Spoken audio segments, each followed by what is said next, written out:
Finding the fsbe. Ted turned to face me. I assume that is a journal in your hand. Yes, I said. I was writing in it right before you joined me up there on the bench. It's a nice one.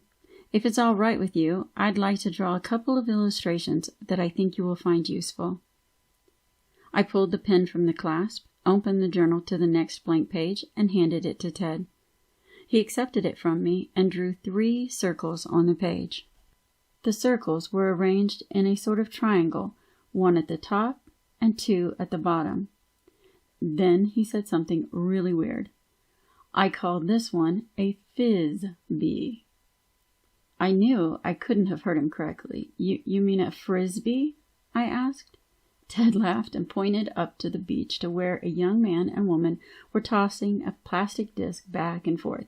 No, not a toy, a fsbe. Fsbe stands for the 3 circles here.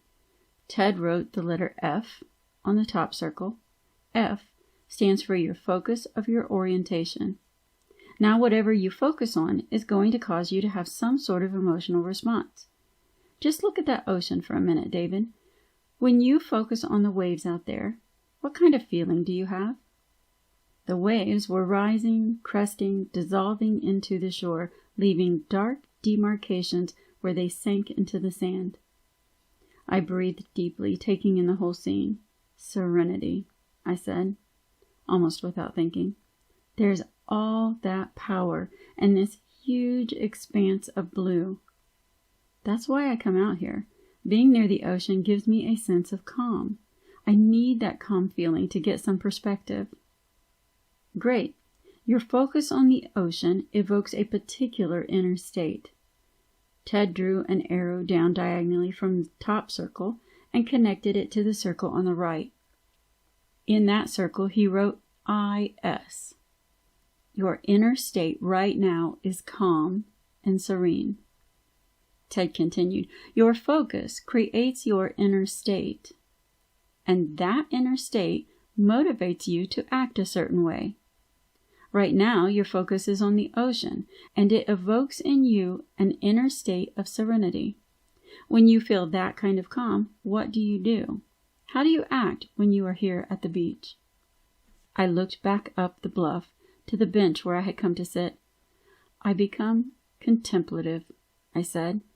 When I first get to the beach, I usually stand still or sit down, like I did up there, and just look out to sea. Then everything seems to slow down, and before I know it, I'm thinking more deeply about my whole life. That's how I get perspective. As I spoke, Ted drew another arrow, this time from the second circle to the one at the bottom left. In that circle, he wrote B. Great. B stands for behavior. So your slowing down and getting contemplative is how you behave when you calmly focus on the ocean. You've just given a perfect example of fsbe in action. I looked at Ted's diagram on the page in my journal. So my focus engages me in an emotional inner state that drives my behavior. Is that it? Exactly, exclaimed Ted. Your orientation sets in motion your experience, how you behave in life. The dreaded drama triangle is the result of a certain orientation, the victim orientation. Let's look at the fsbe for that one. Ted then drew another 3 similar circles below the fsbe. In the victim orientation, the focus is on the problem in your life. In the top circle, he wrote problem. Like when a victim focuses on the persecutor, I ventured. You got it. Or when a persecutor looks down on the victim and sees that person as a problem. Problem, anxiety, reaction. Ted continued, even a rescuer focuses on the victim as a problem person who needs help. Remember, the problem can be a person, a condition, or a circumstance in your life. I recalled how I focused on my infertility, my divorce, and my dad's death as problems. In the second circle, Ted wrote anxiety. When a problem shows up, you feel anxiety, the inner state of the victim orientation. The intensity of the anxiety might be anything from mild discomfort or annoyance to sheer terror. Anxiety, whether mild or intense, gives you energy for action and sparks your behavior. How you behave is always a kind of reaction. He wrote reaction in the third circle. Sound familiar? Now I'll bet you're going to say that the reaction is either fight, flee, or freeze, I said. Hey, you're a fast learner, Ted smiled warmly. That's all too familiar, I have to admit, I said, pointing at the diagram in my journal. I'm sure it is, he said. Indeed, the victim orientation is the approach that most human beings take toward their experience by default. You spend a lot of time searching for solutions to problems. Problems are often the center of people's lives. That sure has been my experience lately, I said. When I used to go back and forth between walking on eggshells and blaming my wife, I saw both her and our relationship as problems. There was so much fear, anger, and hurt. A lot of anxiety, I guess, like you said.